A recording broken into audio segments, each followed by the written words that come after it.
కవితనై భార్యనై భర్తనై కవినై కవితనై భార్యనై భర్తనై మల్లెల దారిలో మంచు ఎడారిలో మల్లెల దారిలో మంచు ఎడారిలో పన్నీటి జయ గీతాల కన్నీటి జలపాతాల నాతో నేను అనుగమిస్తూ నాతో నేనే రమిస్తూ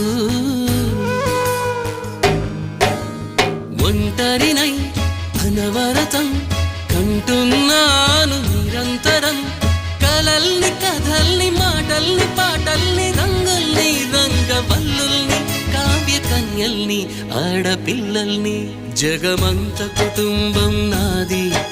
ఏకాకి జీవితం నాది